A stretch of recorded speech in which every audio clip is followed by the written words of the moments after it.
Je ne le ferai pas si je trouve 50 justes. Abraham dit, ok, peut-être qu'il va manquer 5 justes. Dieu dit, pour 45 justes, je ne ferai pas de mal à la vie. Mais tu ne sais pas pourquoi Dieu t'épargne. Je veux que tu prennes conscience de la grâce qui repose sur ta vie. Je veux que tu prennes conscience du privilège que tu as d'entendre cette parole. Bienvenue à l'actualité du ciel. Nous poursuivons notre enseignement que nous avons débuté il y a quelques jours sur la grâce, l'épargne de Dieu. Et ce matin, j'aimerais vous faire comprendre que lorsque vous avez la grâce de Dieu, vous avez l'abondance de Dieu. Lorsque vous avez la grâce de Dieu, vous avez le tout de Dieu. Ce n'est pas comme si la grâce avait besoin d'autre chose. La grâce de Dieu suffit pour votre vie.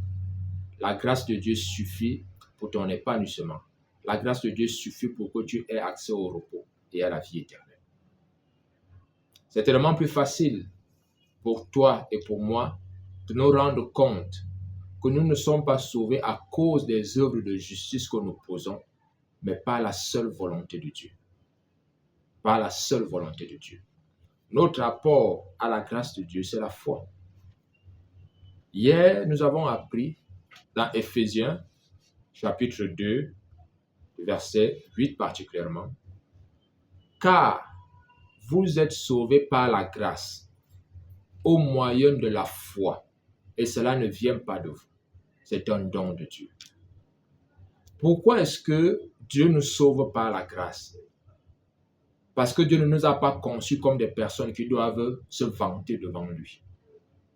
Dieu a tellement bien créé un être qui était admirable, avec un petit A, on appelait Lucifer.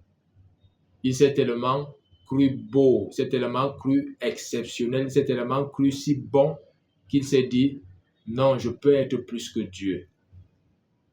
Et c'est la raison pour laquelle Dieu ne veut pas que tu penses que tu peux avoir un meilleur chemin que ce que lui te propose. Dieu ne voudrait pas que tu dises, le chemin que moi j'ai choisi est mieux que celui que Dieu me propose. Voyez-vous, la création de toutes les religions, c'est le fruit de la méritocratie. La plupart des religions sont mises sur pied parce qu'elles voudraient que les hommes méritent le salut. Et alors, on va vous appliquer tellement de principes et tellement d'exercices. Et ceux qui vont s'exercer auront la pensée ou la conscience d'être supérieurs aux autres. Et nous le voyons dans la Bible. Dans le livre de Luc, chapitre 18, nous voyons deux personnes qui montrent au temple. C'est une histoire que nous connaissons. Un publicain et un pharisien ou un lévite. Tous deux partent prier. Le publicain se met à genoux, il se met au fond et il supplie Dieu. Il dit, oh Dieu, je reconnais que je ne me suis pas comporté comme il fallait, sois apaisant envers moi. Comme tu me donnes encore ce jour, je serai meilleur que je ne l'ai été hier. Et je te remercie pour le privilège que j'ai d'être vivant. Je te remercie pour la grâce que tu m'accordes de me bonifier et de changer. Voilà l'attitude que Dieu veut. Voilà ce que Dieu a toujours voulu. Et lorsque Dieu créait l'homme, il avait en pensée non pas que l'homme soit une personne qui commande des choses auprès de Dieu parce que tu es fait à l'image de Dieu, parce que tu es Dieu. Dieu t'a créé de peu inférieur à lui-même. De peu inférieur à lui-même. Mais maintenant, Dieu, en te créant, a prévu que tu lui rendes la gloire. Voyez-vous, quand le pharisien arrive, il dit, oh Seigneur, je te remercie parce que je ne suis pas comme ce publicain qui est voleur, qui estorque les gens, qui taxe les gens à tort et à travers. Moi, je donne la dîme, moi, je suis à l'église chaque jour, moi, je chante à l'église, je fais ceci, et il commence à se vanter. En vérité, est-ce qu'il est venu prier? Parce que lorsqu'on dit prière, même le ton change. Lorsqu'on dit prière, qu'on vient demander des choses à Dieu, on ne vient pas pour bomber le torse devant Dieu. Cette attitude n'est pas compatible avec la grâce. Cette attitude n'est pas compatible avec Dieu. Pas du tout. C'est la raison pour laquelle, bien-aimés dans le Seigneur, je voudrais que vous saisissiez toute la portée de la grâce de Dieu dans votre vie. Les œuvres que nous pouvons faire, ces œuvres ne viennent pas avant que la grâce se manifeste. Les œuvres que nous accomplissons ne viennent pas avant que la grâce ne se manifeste. Je vais vous prendre un autre exemple. C'est un exemple toujours dans Genèse. Et vous allez comprendre aujourd'hui vraiment combien Dieu est magnifique et combien Dieu est grand. Nul n'est bon comme l'Éternel. Nul n'est bon comme lui. Et je vais te dire que Dieu est bon pour toi. C'est la raison pour laquelle il envoie ce message pour que tu prennes conscience. Parce qu'il t'aime. Vous connaissez, après la chute d'Adam et Ève, ils vont avoir deux fils d'abord. L'aîné va s'appeler Caïn et le second va s'appeler Abel. Lorsque vous regardez, ces deux personnes sont nées, bien que le monde ait été déchu, parce que leurs parents étaient déjà séparés de Dieu.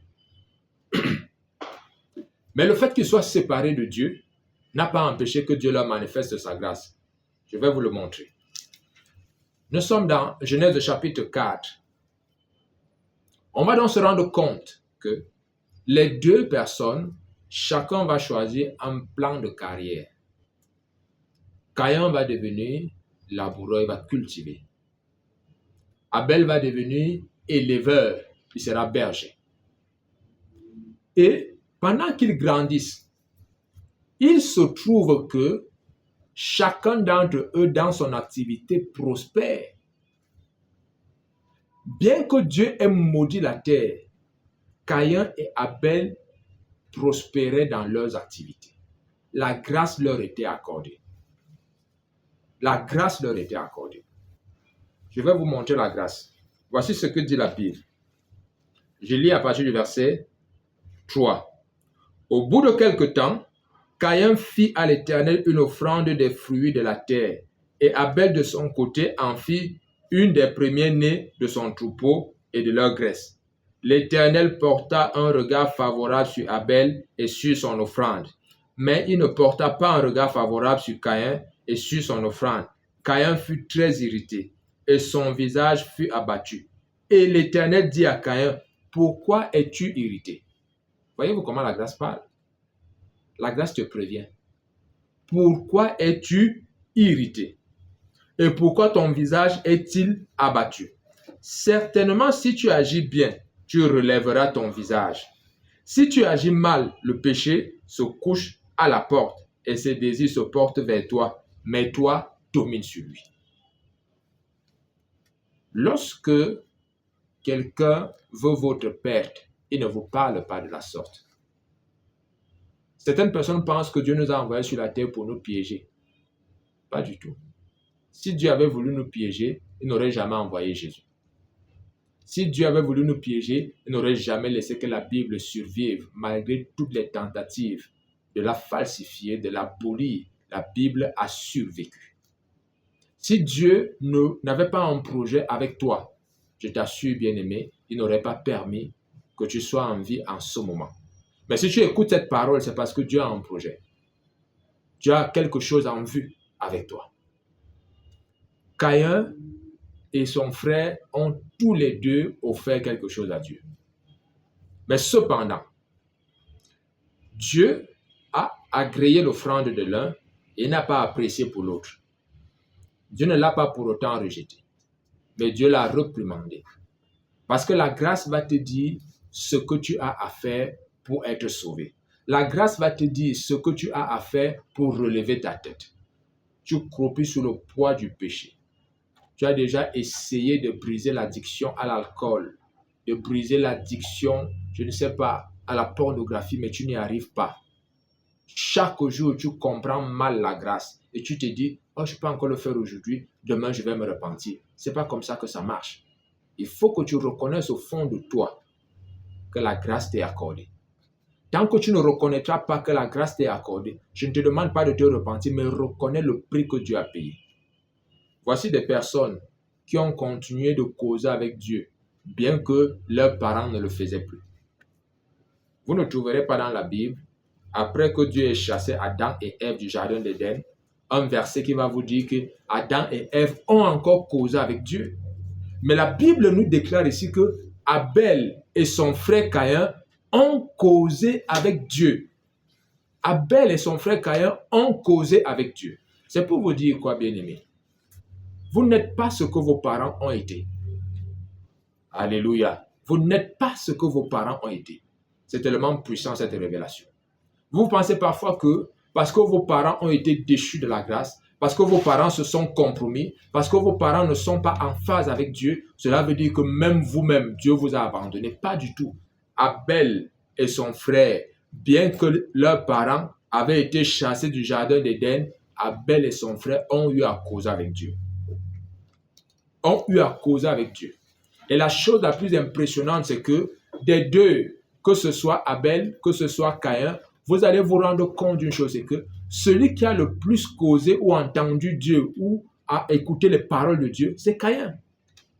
Parce que quoi? La grâce lui était faite. C'est la raison pour laquelle le message que je t'apporte n'est pas peut-être un message nouveau. C'est sûr que tu as eu à l'entendre, mais tu dois te dire, pourquoi on insiste tellement sur la grâce? C'est parce que Dieu t'aime. Dieu veut t'épargner de cet avortement que tu as déjà préparé. Dieu veut t'épargner de ce découragement qui est déjà dans ton esprit. Dieu veut t'épargner de tout ce qui t'empêche d'avancer avec lui. C'est pour ça que Dieu te parle. C'est pour ça que Dieu te fait comprendre la raison pour laquelle Jésus est venu sur la terre. Jésus n'est pas venu sur la terre pour parler aux gens qui sont bons, pour parler aux gens qui sont justes. Jésus est justement venu pour les pécheurs. Regardez dans ce texte, quelle grâce! Dieu n'a pas causé avec Abel, dont il approuvait les actions, dont il l'aimait. Dieu a causé avec Caïn, qu'il aimait aussi, mais cependant, il n'approuvait pas ses actions. Dieu lui a accordé la grâce. Dieu lui a accordé la grâce. Dieu lui a accordé la grâce. Est-ce que vous pouvez prendre conscience de la grâce qui vous est accordée? Est-ce que vous pouvez prendre conscience du privilège que vous avez d'écouter la parole de Dieu? C'est tellement fantastique. Dieu a plus causé avec Caïn parce que Caïn avait le plus besoin de la grâce de Dieu. Et ce jour, je vais te dire, toi qui estimes que tu es trop sale, toi qui estimes que tu as trop péché, c'est justement pour ça que je viens t'apporter la bonne nouvelle aujourd'hui. Parce que tu en as véritablement besoin. Tu en as véritablement besoin. Tu as besoin de la grâce de Dieu. Tu as besoin de la grâce de Dieu. Tu as besoin de reconnaître que Jésus n'est pas venu sur la terre en balade. Jésus est venu sur la terre pour que tu sois sauvé. Jésus est venu sur la terre pour que ta vie ait un sens. Jésus est venu sur la terre pour que ta vie ait un sens. C'est la raison pour laquelle Jésus est venu. La raison pour laquelle Jésus est venu, c'est pour que tu sois réconcilié avec Dieu. Pour que tu sois réconcilié avec Dieu. Ici, il n'y a pas d'intermédiaire. Dieu a commencé à causer avec Caïn en lui disant, Caïn, je t'accorde la grâce. Tu m'as fait une offrande, je ne l'approuve pas, mais tu peux refaire une autre offrande. Seulement, je t'accorde la grâce. Je t'accorde la grâce. C'est très important, bien-aimé. C'est très important. Je voudrais que tu prennes conscience que si par le passé, il y a des gens qui avaient rejeté ton offrande, il y a des gens qui estimaient que non, tu viens à l'église, tu es dépravé, tu t'habilles mal. Pourtant, ce n'est que ce que tu as comme tenue. Et cela t'a froissé. Cela t'a amené à ne plus revenir à l'église. Je vais te dire, reviens parce que Dieu t'attend. Parce que Dieu a besoin de toi. Qu'aucune situation, qu'aucun rejet, qu'aucun mépris des hommes ne t'empêche d'écouter la parole de Dieu. Ne t'empêche d'entendre la parole de Dieu. Caïn est celui qui a le plus écouté Dieu par rapport à Abel. Même s'il est aussi celui qui a le moins obéi à Dieu, mais il a le plus écouté Dieu. Si déjà tu ne peux pas écouter Dieu, il te sera difficile de lui obéir. C'est la raison pour laquelle je vais te dire, il est important pour toi d'apprendre à écouter Dieu. Qu'est-ce que Dieu veut me dire en ce début d'année? Pourquoi Dieu envoie ce message en ce début d'année? Pourquoi ai-je survécu jusqu'à ce début d'année 2025? Pourquoi? C'est parce que Dieu a un projet pour ma vie. Dieu a un projet avec toi. Dieu a un projet avec toi. Et je vais te dire, lorsque vous lisez ce texte, vous ne voyez pas, mais ce texte m'a révélé combien Dieu est un Dieu de grâce. Est un Dieu de grâce. Et tant que vous avez le corps humain, tant que vous avez ce corps physique, prenez conscience que la grâce de Dieu agit sur le corps physique. Dès que vous quittez ce corps, vous n'avez plus la grâce. Mais tant que vous êtes sur ce corps, peu importe l'endroit où vous vous trouvez sur ce globe, la grâce de Dieu est à votre portée. La Bible déclare que il n'y a de salut en aucun autre nom. Acte chapitre 4, verset 12. Il n'y a de salut en aucun autre nom. Car il n'y a sous le ciel qu'un seul nom qui a été donné, le nom de Jésus. Le seul nom qui a été donné pour que tu puisses t'approcher de Dieu, pour que tu reçoives la vie éternelle, c'est le nom de Jésus. Voilà la grâce qui t'est accordée. Comment veux-tu te présenter devant Dieu avec un autre nom qui n'est pas celui que lui l'a dit? Est-ce que Dieu t'a caché le nom par lequel tu peux t'approcher de lui? Non. Si tu as donc accès au nom que Dieu a prévu, au nom que Dieu a mis à ta disposition, je vais te dire une chose. Il est important pour toi, véritablement, de chercher à connaître ce nom, d'aimer ce nom, de respecter ce nom, le nom de Jésus. Le nom de Jésus. Le nom de Jésus. Caïn a eu la grâce d'écouter les conseils du Créateur, alors que son père et sa mère n'entendaient même plus la voix de Dieu. Mais Caïn a causé avec Dieu. Je vais te dire, toi qui écoutes ce message, peut-être que tes parents n'écoutent même pas la parole de Dieu. Peut-être même que tes parents sont bouddhistes, athées ou musulmans ou autres. Mais toi, tu as le privilège d'écouter ce message. C'est parce que Dieu veut t'épargner. Le thème de ce message, c'est la grâce, l'épargne de Dieu.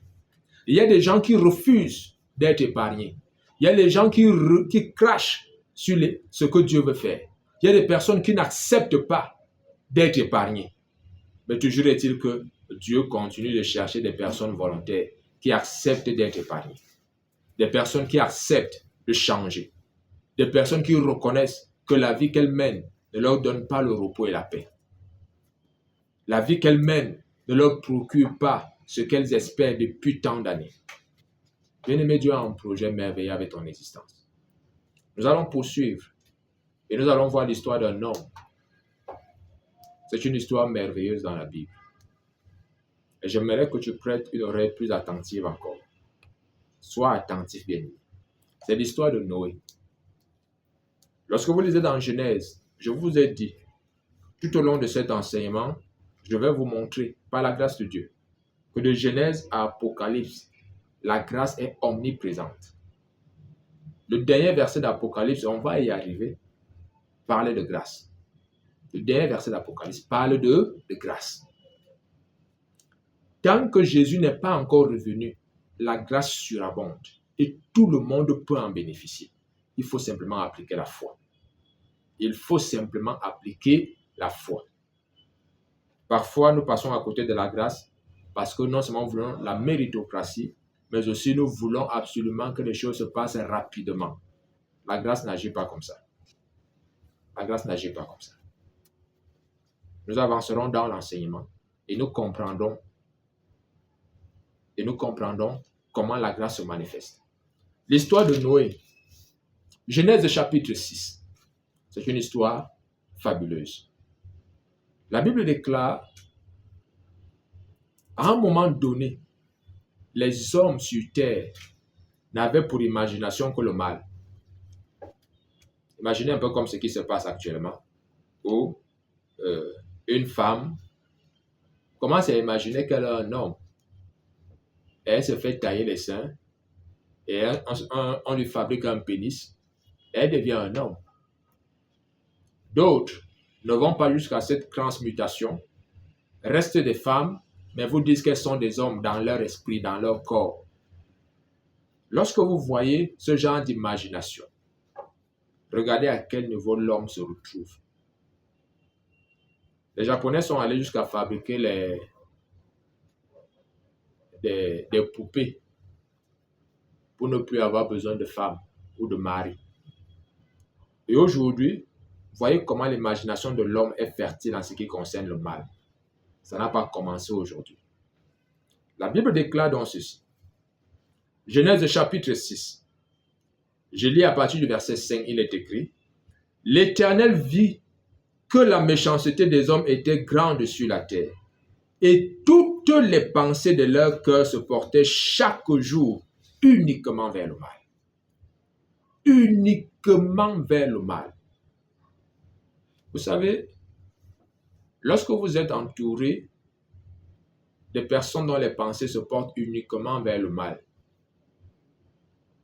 ils finissent par vous affecter. Comment sait-on que les pensées des hommes se portent uniquement vers le mal? C'est par leur réalisation, en tant que des hommes. Mais cependant, Dieu, lui, peut voir les pensées cachées. C'est la raison pour laquelle la Bible déclare que Dieu a vu les pensées des hommes et s'est rendu compte que les pensées des hommes se portaient uniquement vers le mal. Et voici ce que Dieu dit. L'Éternel se repentit d'avoir fait l'homme sur la terre et il fut affligé en son cœur. Et l'Éternel dit, j'exterminerai de la face de la terre l'homme que j'ai créé, depuis l'homme jusqu'au bétail, aux reptiles et aux oiseaux du ciel, car je me repens de les avoir faits. Dieu a pris une résolution. Je vais exterminer tout le monde. Je vais exterminer tout le monde. La Bible ne dit pas que Dieu a dit, je vais exterminer tout le monde et je vais recréer une nouvelle personne. Pas du tout. Dieu a dit, je vais exterminer tout le monde. Pareillement, en ces temps-ci, Dieu est en train d'avertir les hommes. Dieu est en train de prévenir, je reviens bientôt. Et quand je reviendrai, ça sera pour le jugement. Mais avant que je n'arrive, la grâce est disponible pour tout le monde. La Bible déclare que les pensées des hommes se portaient uniquement vers le mal. Mais le verset 8 déclare ceci. Mais, j'aimerais que quelqu'un dise, mais, voyez-vous, et l'Éternel dit, j'exterminerai de la face de la terre l'homme que j'ai créé, depuis l'homme, les animaux, les poissons, tout, je vais exterminer. Et la Bible déclare, mais l'Éternel. Mais quelqu'un a trouvé grâce parce que Dieu l'a voulu ainsi. Dieu a dit, tout le monde pense mal, tout le monde agit mal, tout le monde se comporte mal. Mais cependant, la Bible déclare, mais Noé trouva grâce aux yeux de l'Éternel. Alléluia. Tu es peut-être ce Noé de cette génération. Tu es peut-être le Noé de ta maison. Peu importe les pratiques, les cultes des crânes, toutes les pratiques des marabouts, toutes les pratiques immondes que ta famille a eu à pratiquer. Mais toi, Dieu peut te faire trouver grâce. Je vais te dire, mais toi, tu trouves grâce aux yeux de Dieu. Parce que Jésus a versé son sang, tu trouves grâce. Parce que Jésus a payé le prix, tu trouves grâce. En ce moment-ci, une fois de plus, regardez bien le thème. La grâce, l'épargne de Dieu. Pourquoi Dieu épargne Noé? Parce que Dieu ne veut pas recommencer le travail. Dieu ne veut pas recommencer le travail. Toute personne qui n'épargne pas, c'est une personne qui va travailler indéfiniment. Mais une personne qui épargne peut arriver à un niveau de sa vie où elle n'a plus besoin de travailler. Pourquoi? Parce que son épargne commence à travailler pour lui. Je vais te dire, bien-aimé, Dieu a épargné Noé. De la même manière, Dieu t'épargne. Dieu t'épargne de la mort qui rôde. Dieu t'épargne des catastrophes qui rôdent. Dieu t'accorde de la grâce. Toi, dont le mariage était sur le point de voler en éclats, Dieu restaure ta famille au nom de Jésus. Dieu t'accorde de la grâce. Toi qui es surendetté, Dieu te donne de l'intelligence pour que tu sortes des dettes au nom de Jésus-Christ. Toi qui es en train de croupir sur le poids de tellement de culpabilité, des choses que tu as faites depuis. Tu t'es même déjà repenti, mais malgré cela, la culpabilité continue de peser sur toi. Dieu t'épargne. Tu trouves grâce devant Dieu aujourd'hui. Peu importe ce que ta vie a été, la Bible déclare que même si tu étais animé de mauvaises pensées, une grâce t'est accordée aujourd'hui. Mais Noé trouva grâce aux yeux de l'Éternel. Si Noé n'avait pas trouvé grâce aux yeux de Dieu, Dieu aurait tout recommencé. Pourquoi Dieu a épargné Noé? Dieu avait en vue Abraham. Je veux que tu dises encore Amen. Que tu dises encore gloire à Dieu pour cette révélation. Dieu ne t'épargne pas pour rien. Dieu a épargné Noé parce que Dieu avait en vue Abraham. Abraham qui est devenu l'ami de Dieu. Dieu avait en vue Abraham. C'est pour ça qu'il épargne Noé. C'est pour ça que Noé trouve grâce aux yeux de Dieu. De la même manière, lorsque Dieu t'épargne, c'est parce que Dieu a en vue quelqu'un qui est dans tes reins. Dieu a en vue quelqu'un qui est autour de toi. Dieu a en vue quelqu'un qui doit porter la parole jusqu'aux extrémités de la terre. Notre Dieu est si fidèle. Vous savez, je me rappelle lorsqu'on venait me parler de Jésus, lorsque j'avais entre, je peux dire, 12 ans et presque 18 ans, quand on venait me parler de Jésus, je chassais les gens. Je leur disais, je n'ai pas besoin de ça, je suis catholique et je vais mourir catholique. Et plusieurs personnes venaient me parler de Jésus, j'agissais de la même manière. Parfois, je mettais de la musique et j'haussais le volume pour ne pas les entendre. Mais vous savez, Dieu, malgré ma rébellion et ma résistance, les années ont passé. Dieu a fini par me pécher. Dieu a fini par me prendre. Moi, contrairement peut-être à vous, je ne me suis pas converti à Christ parce que j'étais malade et Dieu m'a guéri. Non pas que ceux qui se convertissent après une maladie ne sont pas convertis. Non pas que j'étais pauvre et je voulais devenir riche. Non pas que cela soit mauvais. Je me suis converti à Christ parce que je n'aimais pas ma vie. J'avais une vie qui ne me plaisait pas. Cependant, autour de moi, les gens m'admiraient. Les gens trouvaient que je suis un gars bien, je suis un bon garçon, je fais tellement de choses bien, ainsi de suite. Mais au fond de moi, je ne m'aimais pas. Parce que ma vie ne cadrait pas avec Dieu. Et au fond de moi, je n'avais pas la paix, je n'avais pas la joie. Je n'avais pas la paix, je n'avais pas la joie. J'étais servant de messe. Je pouvais aller à la messe de 6 heures tous les dimanches à la chapelle. Mais cependant, je n'avais pas la paix et la joie. Je n'avais pas du tout et j'étais esclave du péché. J'étais esclave du péché. Un vrai esclave. Vous n'avez même pas idée. Mais j'ai trouvé grâce aux yeux de Dieu. De tous les enfants de ma mère, j'étais celui qui n'était pas en pole position pour parler de Dieu. Encore que je n'ai jamais rêvé parler de Dieu. Mais aujourd'hui, ma vie est alignée avec la volonté de Dieu. Ma vie est alignée avec Dieu.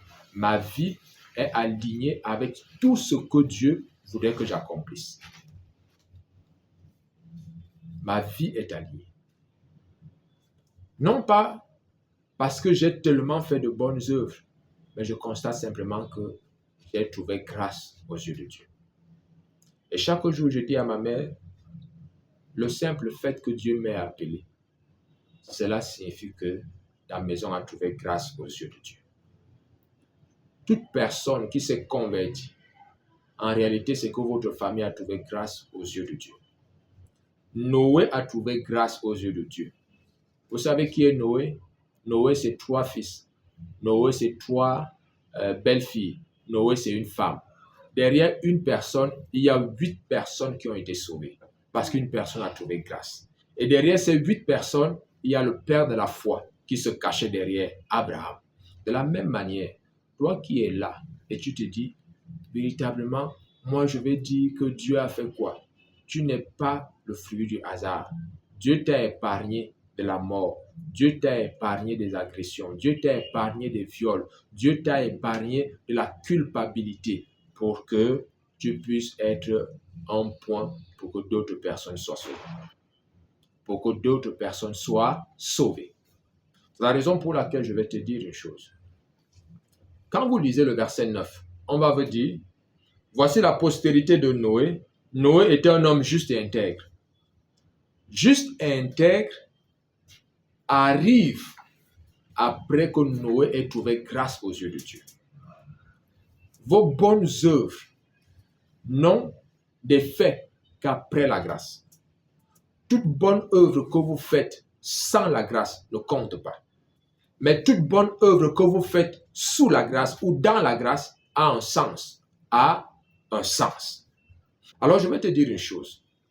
Noé, après qu'il ait trouvé grâce, la Bible déclare que Noé était juste et intègre. Une conséquence logique de ce que la grâce amène dans ta vie, c'est la justice. Tu ne peux pas avoir obtenu la grâce sans que la justice de Dieu ne se manifeste dans ta vie. Tu ne peux pas avoir obtenu la grâce sans que la faveur de Dieu ne se manifeste dans ta vie. Je voudrais ici t'amener à comprendre une chose, bien-aimé. Je t'en prie. Noé, dans une génération où tout le monde était perverti, a trouvé grâce. Peu importe l'endroit où tu peux te retrouver sur cette terre, tu es dans un pays où on dit que le père peut épouser sa propre fille. Je vais te dire, tu peux trouver grâce dans ce pays et ne pas vivre de telles abominations. Tu es dans une situation où, quel que soit ce que les gens sont en train de faire autour de toi, on légalise la marijuana, on légalise, je ne sais pas, le péché sous toutes ses formes, on est en train de le promouvoir, on finance pour l'homosexualité. Je vais te dire, tu peux trouver grâce devant Dieu. Tu peux trouver grâce devant Dieu. Si tu es un homosexuel, parce que le monde t'a déformé au point de te faire croire que non, tu es un homme mais tu n'es pas un homme, tu peux être la femme d'un autre homme. Je vais te dire, ce soir tu peux trouver grâce aux yeux de Dieu. Ce n'est pas ainsi que Dieu t'a créé. Si Dieu t'a créé un homme, c'est parce qu'il a un projet. Si Dieu t'a créé une femme, c'est parce qu'il a un projet. C'est parce qu'il a un projet. Le monde était perverti, mais cependant, Noé a pu trouver grâce aux yeux de Dieu. Lorsque les gens prennent conscience que s'ils ne s'attachent pas à Dieu, ils vont périr à cause de leurs crimes. Lorsque vous allez prendre conscience que le fait de refuser de vous attacher à Dieu vous conduira à la mort certaine à cause de vos crimes, vous devez commencer à vous poser la question de savoir, est-ce que la vie ne se résume qu'à ces 40 années sur la terre, à ces 75 années sur la terre? Je pense qu'il y a bien plus que ça. Je pense qu'il y a bien plus que ça. La grâce t'est accordée pour que pendant ton pèlerinage sur terre, tu retournes vers ton Créateur. Tu retournes vers celui qui t'a envoyé sur terre. Dieu ne t'a pas envoyé sur terre pour que tu sois juste un religieux, mais il t'a envoyé sur terre pour que tu portes du fruit à sa gloire. Il t'a envoyé sur terre pour que tu puisses accomplir son dessein. Son dessein. Qu'est-ce que Dieu avait lorsqu'il a introduit Jésus dans ce monde? Qu'est-ce que Dieu avait en tête lorsqu'il a introduit Jésus dans ce monde? Qu'est-ce que Dieu avait en tête? Voilà ce que je veux que tu comprennes. Dieu avait quelque chose en tête lorsque Jésus-Christ est venu sur la terre. Dieu avait quelque chose en tête. Et c'est cela, en fait, que j'aimerais que tu prennes conscience et que tu te dises, tout ce que nous sommes en train de faire, Dieu a un projet. Tout ce que nous sommes en train de faire, Dieu a un projet avec nous. Et donc, je ferais mieux de chercher à connaître quelle est la volonté de Dieu pour ma vie. Quelle est la volonté de Dieu pour ma vie? Comment je peux me rattacher à Dieu? Tu ne peux pas te rattacher à Dieu par tes actions, mais tu peux te rattacher à Dieu en acceptant Jésus. Tu peux te rattacher à Dieu en invitant Jésus dans ton cœur, à être ton Seigneur, à être ton Sauveur. Tu peux te rattacher à Dieu en acceptant le prix que lui, il a payé. Tu peux te rattacher à Dieu en invitant Jésus-Christ dans ton cœur. Tu peux te rattacher à Dieu en faisant de Dieu ton choix. En faisant de Dieu ton choix. C'est la raison pour laquelle je vais te dire, bien-aimé, la grâce de Dieu, c'est l'épargne de Dieu. Il y a des gens que Dieu épargne en vue de quelque chose de bien plus grand. Lorsque Dieu a épargné Noé, Parce qu'il avait Abraham. Il avait Abraham en vue. Tu ne peux pas savoir ce que Dieu a en vue si tu n'acceptes pas la grâce qui t'est accordée aujourd'hui. Tu ne peux pas savoir ce que Dieu a en vue si tu n'acceptes pas la grâce qui t'est accordée maintenant. Maintenant, je t'invite à accepter Jésus. Maintenant, je t'invite à t'abonner, à liker et à partager ce message afin que plusieurs enfants de Dieu qui ont méprisé et qui ont négligé la grâce arrêtent de le faire et qui deviennent véritablement des croyants, qui deviennent véritablement des enfants de Dieu. Que Dieu te bénisse. Et retrouvons-nous demain à la même heure. Sois béni au nom de Jésus. Amen. Si votre cœur aspire à l'espoir, vous êtes au bon endroit. Sur notre chaîne, nous explorons la foi, l'amour et la beauté de la parole de Dieu. Chaque semaine, nous vous apportons des messages inspirants, des histoires édifiantes et des prières puissantes pour fortifier votre cheminement spirituel. Ne manquez pas les bénédictions que nous partageons. Cliquez sur le bouton d'abonnement, donnez-nous un pouce en l'air et partagez avec vos amis et votre famille. Votre soutien nous aide à répandre l'amour de Dieu partout dans le monde.